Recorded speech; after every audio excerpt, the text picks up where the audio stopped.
Yeah, hello? Is this Twix support? Yeah, I'm calling because I just bought a bag of fun-sized Twix from my local 7-Eleven, and there's nothing but left Twix in the package. And I searched all around. I looked through all the Twix, and there's just nothing but left Twix. I've had this problem in the past. I don't know who's packaging these things, but they're clearly showing a very heavy-handed political bias, and as a customer, I feel offended and underappreciated. And I really don't think I can ever eat another Twix after this one. Come again? Okay, yeah, I'll hold.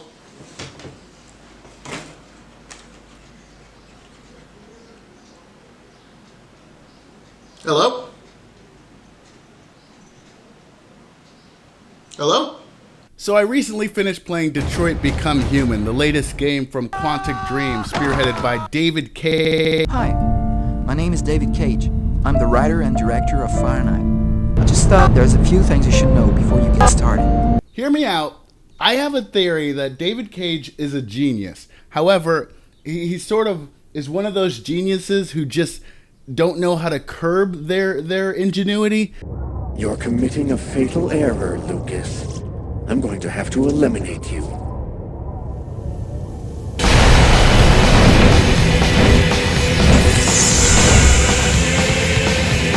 That said, I think Detroit Become Human is honestly one of the best games I've ever fucking played. Detroit is so weirdly different from the other games while still having a lot of the same features, a lot of the same characters, archetypes, and story structure.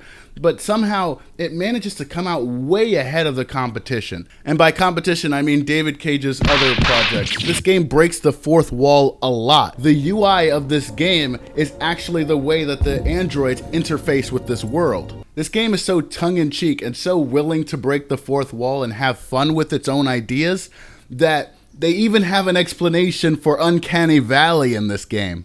Is there anything you'd like to know about me? Hell no. Well, yeah. Why do they make you look so goofy and give you that weird voice? CyberLife androids are designed to work harmoniously with humans. Both my appearance and voice were specifically designed to facilitate my integration. Well, they fucked up. Meanwhile, in David Cage's other projects in which he also used motion capture and face capture, Uncanny Valley is just Uncanny Valley. But I figured for this video we could explore some of David Cage's other projects. Fahrenheit is the game that has aged the worst in absolutely every fucking way possible. The UI is bad, the mechanics are contrived, the storyline is batshit insane. To its credit though, I will say that Fahrenheit has one of the strongest beginnings out of all of the other games.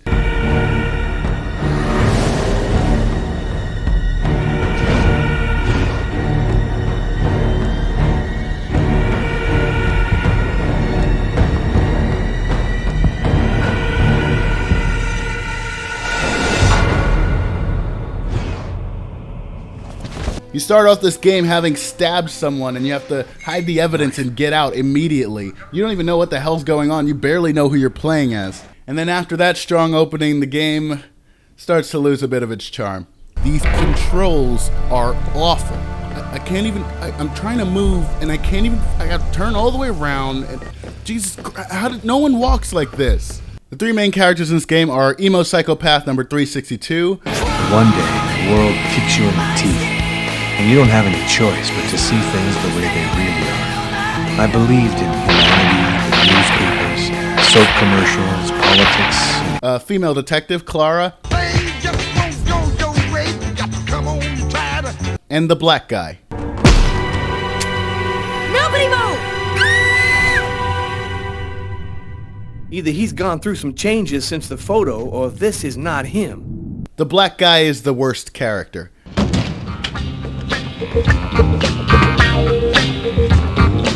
That's his theme song. That's his Did you notice he was black, by the way?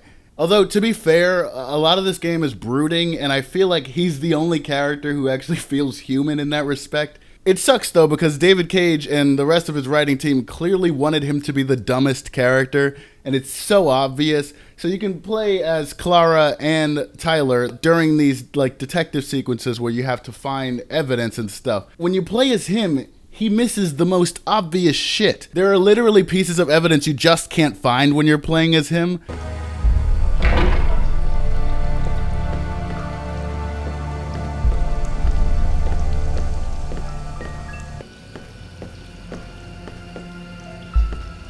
Why is there blood here? So we get to David Cage problem number 1, the characters. Uh-oh, Sam looks like she's sulking. And I know what's bothering her. I'm sick of living in fear like this. Every morning I'm terrified that something's gonna happen to you. What if you quit? We could move to Florida and take over my parents' store. Tyler, I'm warning you. If you leave me now, I will never forgive you. What about me? I'm not important? Tyler! There's a train leaving in 1 hour for Florida. If you really love me, quit the police and come with me. I love you, Sam, but I can't give up who I am.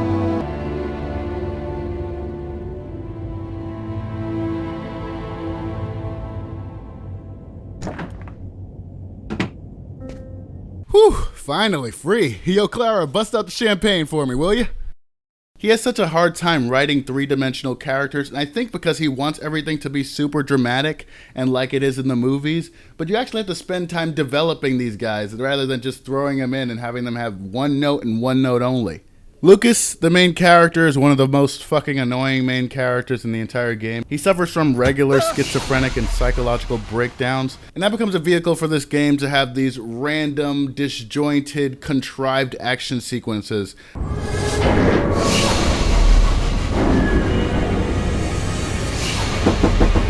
New York police. Oh yeah, and he has psychic powers. This is going to be a bigger plot point later on in the game when shit gets real stupid.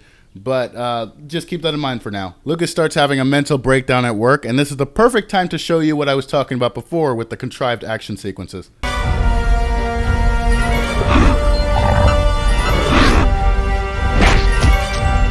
He just starts having this random psychotic breakdown, and that's not the biggest issue with these action sequences. The biggest issue is this fucking Simon interface. It's so bullshit and so goddamn annoying, I can't even properly express why. Half of the time, the motions that you're doing don't even match what's happening on the screen, except for like the last direction that you move in. Some of them are moving so insanely fast that you couldn't possibly get it.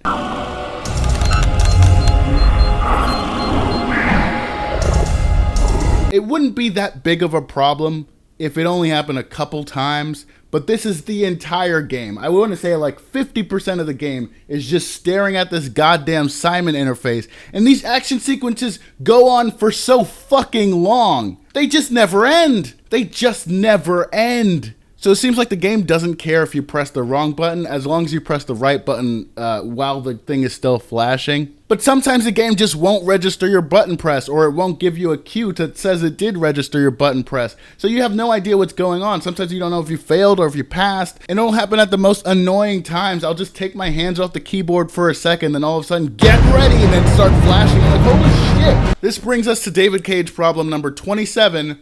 The goddamn action sequences. The games have so many of them, and they go on for so long, and they're not believable.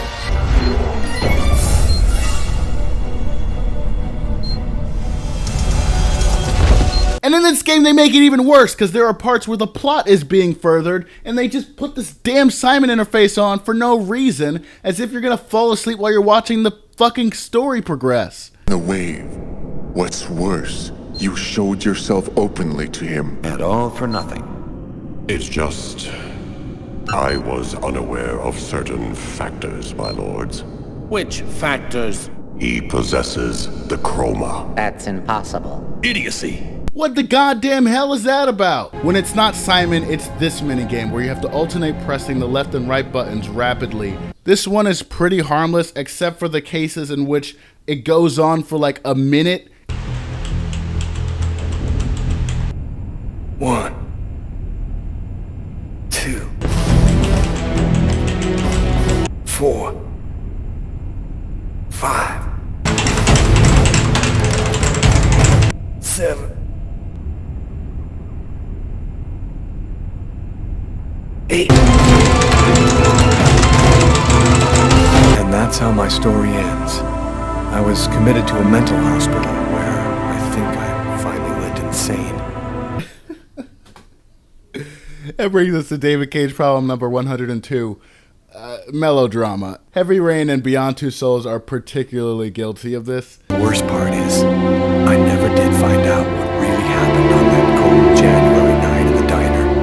Because to the rest of the world, I'm just another insane murderer. Dude, shut up. You passed out in your office because you're a psychopath. And this is exactly what I mean by having these arbitrary Simon action sequences in the middle of something that definitely shouldn't have it. He didn't see the murderer until the last moment. He didn't have time to struggle. I get what they're going for. They're trying to make it seem as if when you do something really skilled, like put in the right sequence, then your character notices something or they're more intuitive. You know, if this were like an RPG, there would just be a stat check for that. What I don't get is that they're at the morgue. Why does she have to infer all this? She's just suddenly dumber if I don't put in the right sequence. And look, I'm not kidding when I say this is the entire game. If you dance, action sequence. Boxing, play basketball. You think I'm kidding? So Lucas gets visited by his ex-girlfriend and they both still apparently have feelings for each other. It's important to sleep with the ex-girlfriend during the sequence, not just because I'm a pervert, but also because it helps you later on in the plot when you have to use her to hide from the cops. I played through this chapter several times just to get her to sleep with me. Turns out you just have to play a song for her and then she'll jump in your bed. That's all it takes, guys. Just bust out your guitar, play a mediocre song, and they'll jump right on that crazy murderous psychopathic dick. This goes on for like a minute and a half.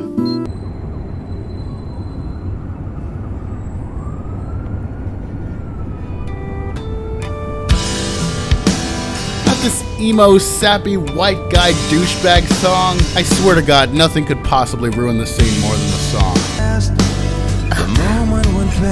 I stand corrected. It seems like the sex itself can ruin the sex scene. You have to control this one too.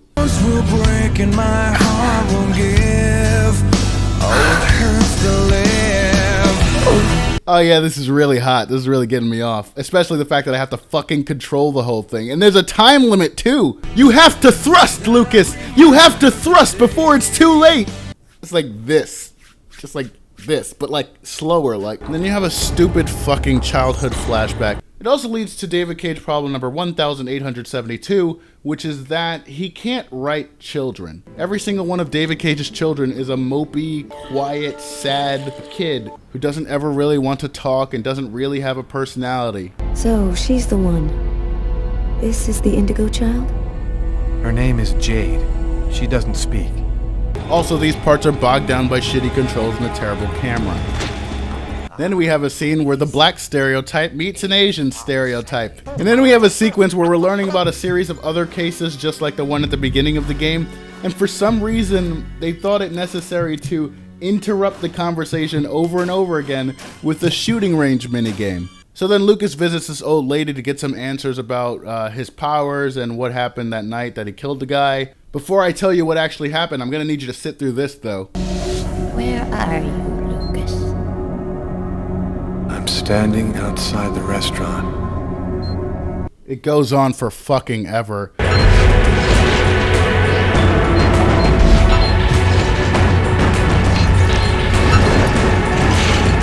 This action sequence is my least favorite in the entire game. It literally goes on for 4.5 minutes. And then you get to the best part of the fucking game. Put your hands in the air.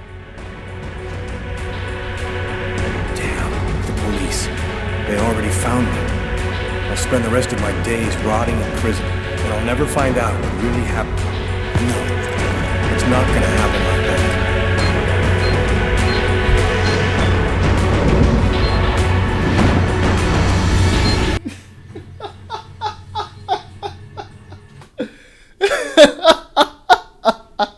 Out of nowhere!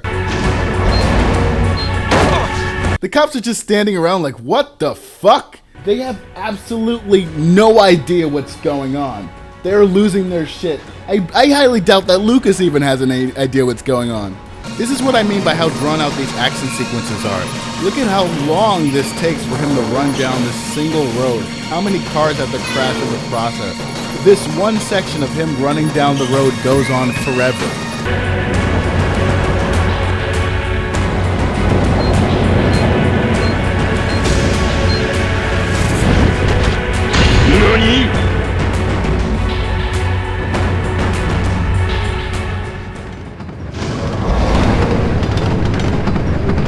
Did you see what that guy just did? This is brilliant. This is fucking brilliant. I love how Tyler's the only one like, what the fuck was that, man? That's some crazy shit. I can't believe you guys let him get away like that. You're gonna be stricken from the force if you make another mistake like this again. I don't care what you say. I just watched a guy jump from a helicopter onto a train. There is nothing you can say to me right now that'll make me think that I was in the wrong. I think the scene is pretty infamous. You know how when people have mental health issues and sometimes they have to go to a psych ward, it might be a little tasteless to say that they're crazy or psychotic like I have been in this video. I've been doing that as a joke though. This game does it for real. Oh no! I hear one coming. He's getting so close. Freeze, Carla.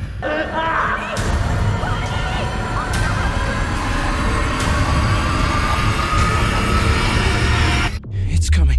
It's coming back.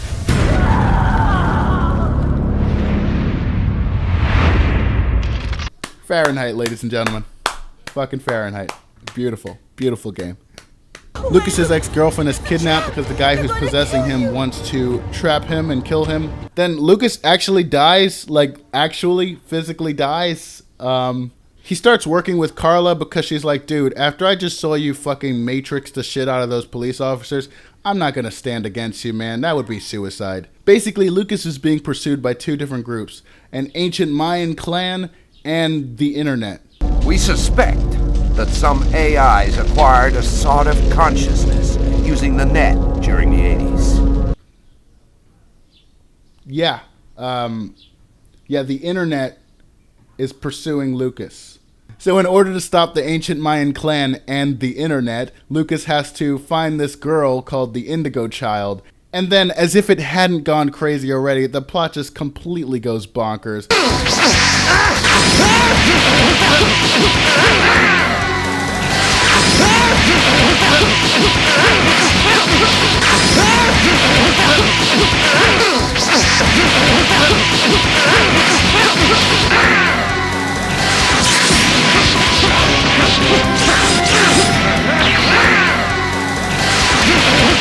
Like, I'm not even joking. And then the internet tries to use its forced mind control powers to make Lucas hand over the girl. Turns out, you guys probably would have seen this one coming, right?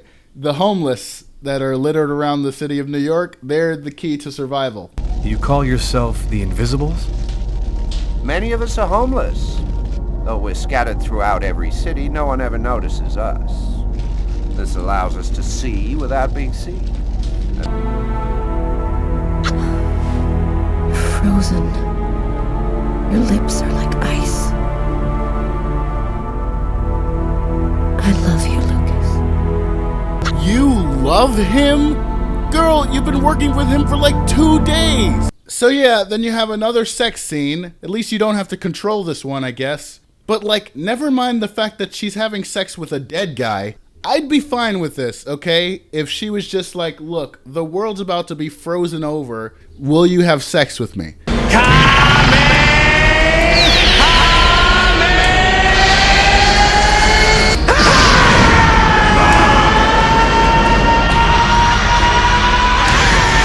So Lucas puts the Indigo Child in the pool, which does something and makes the world hot again, and that's it. I got the super happiest ending where Lucas and Carla have a baby together, and I still just can't get behind any of this shit. He's dead. He's actually fucking dead. How does a dead guy have a baby? Yeah, I'm wearing a different shirt. What of it? Let's now move on to the next worst game in the series, Beyond Two Souls. Apparently there's a lot of people who like this game, and I can only guess that it's because it's really bombastic sometimes, and because Ellen Page is kind of nice. But with Beyond Two Souls, you have the curious case of a game that doesn't know what it wants to be. I have 3 main issues with Beyond Two Souls. The first one is the interface. Instead of doing the heavy rain thing where they have, you know, actual icons that tell you what action to do, they decided to go with this more immersive system of just showing Ellen Page doing an animation and you having to complete the animation by guessing which direction she's gonna go in next.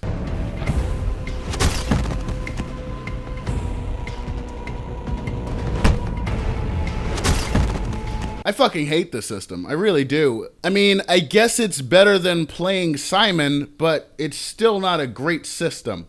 See, what I'll do is I'll look at the animation and think about what Ellen Page should be doing in that situation, but oftentimes it's the opposite of what she's actually doing. You'll see someone about to punch her and you'll be like, oh, she should duck out of the way. But no, instead she moves forward. Go left. What? Up. What the fuck? I hate it. I really hate it. I've gotten so many of these inputs wrong throughout the game. Usually it doesn't matter because Ellen Page can't die in this game. And then you got the stupid dot thing, this white dot that you have to use to interact with anything. It's so camera centric. It's hard to tell exactly where the dot is with respect to where you need to move the right analog stick. Sometimes even because it's just a white fucking dot, I won't even notice it and I'll just be sitting there looking at the screen like, wait, why is nothing happening? So then we move on to problem 2. Ellen Page's life is hard.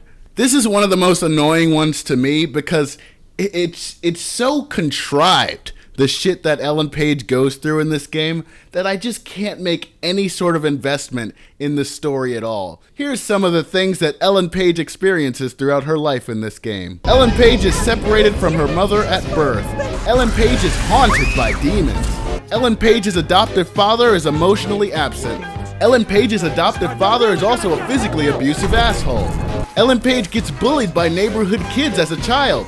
Ellen Page gets mercilessly bullied by these teenagers at a party for no fucking reason. It's so weird. It's so surreal how it comes out of nowhere, too. This dude was the nicest guy making out with her, and then all of a sudden he's like, she's a slut. A slut and a witch.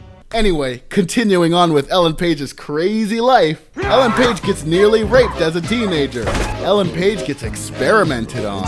Ellen Page is effectively locked in a cell and shut out from the outside world. Ellen Page gets drafted to the CIA. Ellen Page becomes homeless.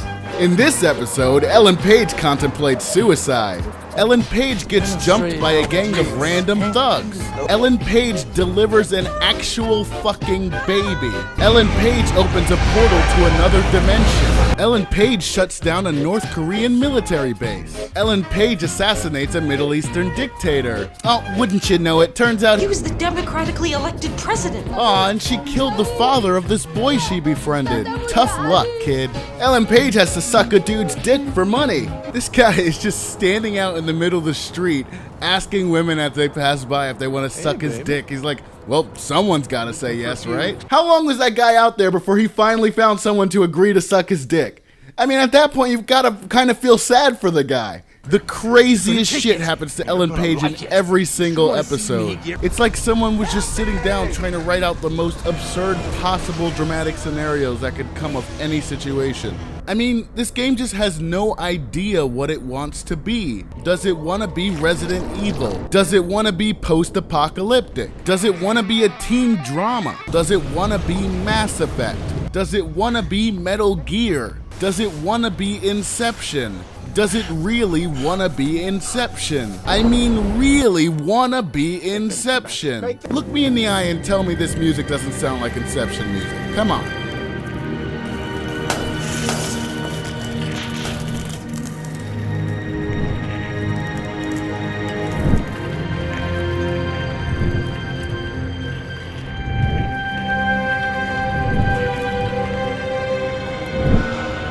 Jody, what have you done? Remember in Fahrenheit when Clara falls in love with Lucas out of nowhere after like 3 days? Yeah, well, it happens in this game too. A lot. There are like 3 separate guys over the course of the story that Ellen Page can make out with. There's sexy British teenager. There's sexy hunky rancher Navajo Native American guy. And there's sexy hot military white guy. I actually just hate this guy's face. He has douche pickle written all over him. And he's the representative of this entire CIA subplot that I just can't stand. I feel like it detracts so much from the central story of the game. This is part early on where you don't even get a choice to do this, but the game just thrusts it in your face, where Ellen Page wants to go on a date with this guy, so she invites him over to her place. So I tried to sabotage this relationship at every single fucking turn. I'm sorry about the mess.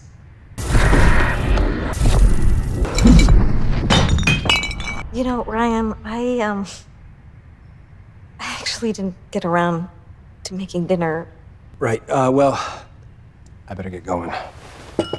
Just as a side note, if you do the date properly, then Ryan tries to sleep with Ellen Page, but she doesn't want to because she was almost raped as a teenager. Oh, did you forget that part? Yeah, that's because it doesn't factor into her character at all, except in that one moment. Geez, it's almost like they just wrote up a bunch of arbitrarily tense scenarios to make this game more action-packed than it needed to be. Anyway, back to the date. Apparently, no matter how bad you fuck this up, like 2 scenes later, he'll still be like, you know, I really care about you. I don't want you to get hurt out there, and you have an option to make out with him. You can reject this guy at every possible turn, and the game will still keep assuming that you have a relationship with him. I love you, Jody. Do you love me too? No, I don't. I know it's been complicated between us, and I didn't always do the right thing. But maybe we could start again. You know, try and build something together. You lied to me. I could never trust you again.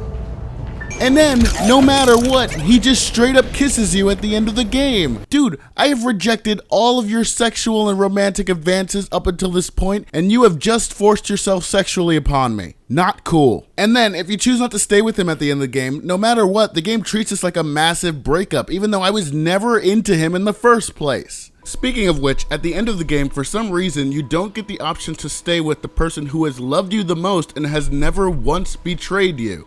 Okay, you know, they actually have a really good plot thread in this that could have been resolved in like 2 or 3 hours if they were keeping it focused on the actual meat of the story here. Ellen Page is tied to an entity that comes from another world. That other world is the afterlife. The entity is her stillborn twin brother. Ellen Page gets experimented on so these people can figure out what this other world is. One of the people who experiments on her is Willem Dafoe. They turn out to be really nice people to her and people that she really needs in her life to take care of her. But it turns out that Willem Dafoe is actually crazy, and he's been using Ellen Page this entire time in order to reconnect with his dead wife and daughter. Instead of having them die throughout Ellen Page's story, what if they were already dead before he met her? And so at the end of the game, the big climax would be Ellen Page confronting her caretaker, who has gone mad with this idea of reconnecting with the dead. That could be the final boss, and it would work really well. I'm telling you, the last 2 hours of this game were the most interesting of the game.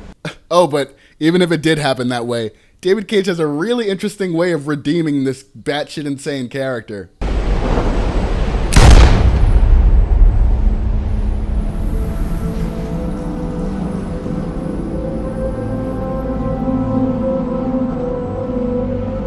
I missed you. I missed you so much. Oh yes, folks at home, if you're sad because a loved one has passed away, just kill yourself. The acting's alright though. The acting's actually pretty good, which is something we can't take for granted in a David Cage game. And that leads me to my third and final problem with Beyond Two Souls, is that it's boring as all fucking hell. I swear to God, 3 times in this game, you have to put this fucking girl to sleep, and it's the same thing every damn time. You move to one side, it's not comfortable, you move to the other side, and this is a problem with David Cage games. So many times you're just waiting for shit to happen. The pacing is all over the place, and thankfully the action sequences don't go on for nearly as long as they did in Fahrenheit, and they're not nearly as insane as they were in Fahrenheit. But when you're not in an action sequence, Ellen Page's life is boring as hell. So that's Beyond Two Souls in a nutshell. I hope if you like this game, you have come to your senses, you idiot. And that brings us to Heavy Rain, which is the second least shitty of them. I should just like rapid fire the problems with this game. The voice acting is fucking horrible. Jason! Jason! Jason! It's got a lot of the same problems with pacing. A lot of times you're just walking around waiting to trigger the thing that's going to happen. Or sometimes I think it's just on a timer. The beginning of the game is so dull and inconsequential. You're literally just walking around your house, and the most exciting thing that happens in that chapter is the bird dies. I really like the music in this game, but it really is just sort of the most over-the-top depressing piano music, and it's like that through the whole game. During the action sequences, the music gets really orchestral and sort of bombastic and good. And this game also has a problem with contrived action sequences. Madison Paige wants to go to this guy's house to get some information about the origami. Oh, turns out he's a crazy fucking rapist who roofied her drink and wants to stick a drill in her pussy. Scott Shelby goes to this corner store to get some information from one of the victims of the origami killer. Oh, turns out someone came to rob the store coincidentally when Scott Shelby was there. Do you see what I'm talking about? The action sequences are even so contrived that at the beginning of the game, Madison Paige has a completely meaningless action sequence. Literally, no matter what you do, she will just wake up from it because it's a dream. But the way I see it, this game has several saving graces. One, you get to see Madison Paige naked 3 times. Ah, hell yeah. Honestly, this is literally Madison's only point in the story. She really doesn't contribute anything at all. But 2 of the saving graces in the story are Detective Norman Jaden, FBI. Agent Norman Jaden, FBI. And Ethan. Now, I will say Ethan is one of the worst voice acted characters in this entire game, and they're all pretty badly voice acted. But his contrived action sequences actually work, because throughout the game, you get this idea that the origami killer is this kind of weird, over-the-top jigsaw murderer. So, throughout Ethan's story, he's actually playing out these crazy, over-the-top challenges, and it works. It works because that's the entire framing device. I think the best ones for me were obviously the cutting off your finger bit, the moving through the glass tunnel bit, and then having to kill the dude in his own house. I mean, that one could have been improved by the dude not being a crazy over-the-top drug dealer who has a shotgun and is chasing you throughout the entire house. The reason I say that is because this game allows you the opportunity, unlike Beyond Two Souls, to roleplay. These sequences give you choices. You can choose not to cut off your finger, or if you do choose to cut off your finger, there are several ways to go about it. You can choose not to go through the electric fence after you've just crawled through a tunnel of glass. You can choose not to shoot and kill this random dude in his house. But like I said, that sequence could have been better if he wasn't a crazy over-the-top villainous character, because then it's like Ethan, who wants to save his own son, is confronted with this innocent man and has to decide whether or not to kill him. Whereas in the scenario we have in this game, it's a dude who's chasing you through the house with a shotgun. Why would you not kill him at that point? But anyway, I cannot overstate how much having choice and the ability to roleplay makes this game far better than Beyond Two Souls and Fahrenheit. Madison goes into the house of this guy who's clearly a creep, if not a rapist. You can choose to just leave. You can choose to leave before you get any evidence. The second saving grace, as I said, is Detective Norman Jaden. I just think this guy is the coolest character in the game. I really like Scott Shelby until that shit happened at the end of the game, which we won't talk about here. But Detective Norman Jaden is cool because he has access to this crazy futuristic technology which lets him scan every area. And when he's going through his detective work and looking through the case files, he's in this virtual reality simulation that looks weird to everyone around him. It's just one of the most interesting and intriguing parts of the game. And not only that, but you can role play with him as well. It turns out he's addicted to the substance called trypto, and throughout the game you get multiple choices of whether you want to take the drug or not. Having those choices, even if there's no immediate consequence for it, it feels like I'm making a choice that matters. Excessive overuse of the drug contributes to what ending you get, actually. By far, the coolest sequence for me in the entire game when I first played through it was Norman Jaden sifting through all this evidence, and then all of a sudden his eye starts bleeding, and the environments around him are getting warped and twisted, and there's rain falling down and thunder striking. That is David Cage at his best. But there's one more saving grace. Breaking the fourth wall. Heavy Rain is absurd at times, very absurd, and it feels good when the game is being tongue-in-cheek. You cannot tell me that this is not tongue-in-cheek. Boss? Is everything all right?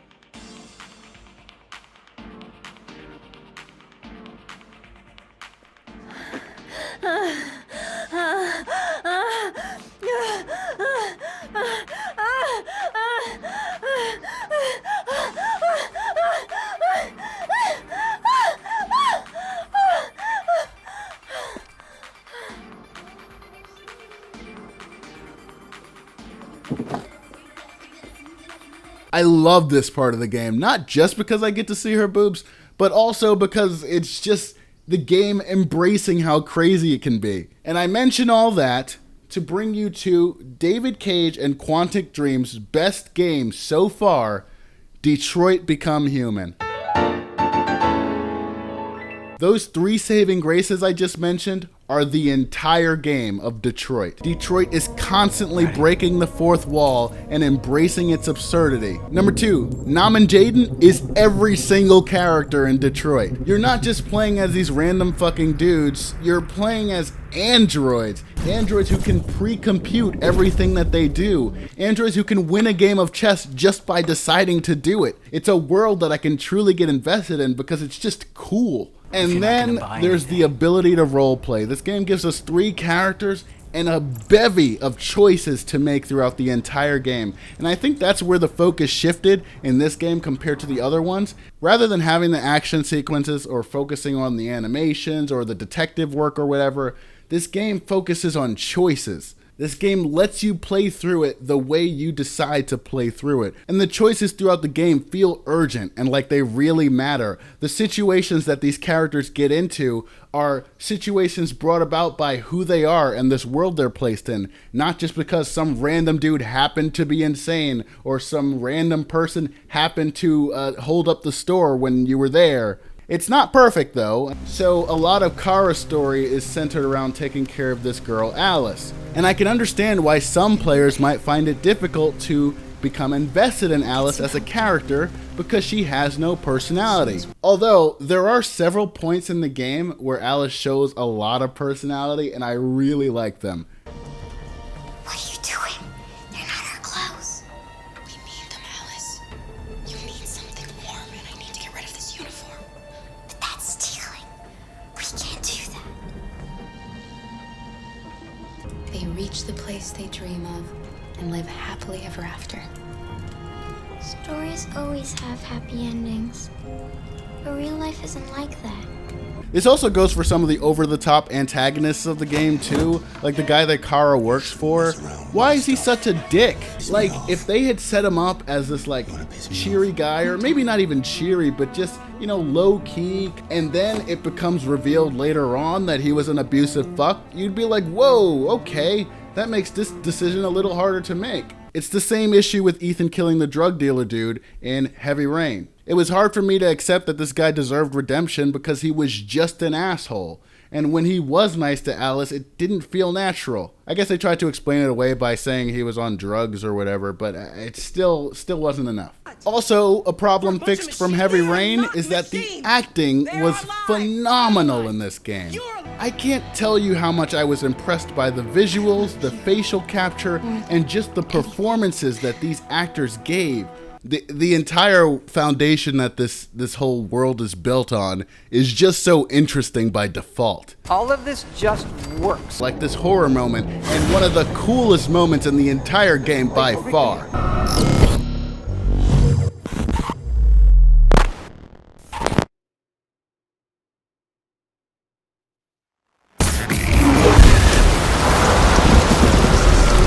Yeah, it's a little heavy-handed at times.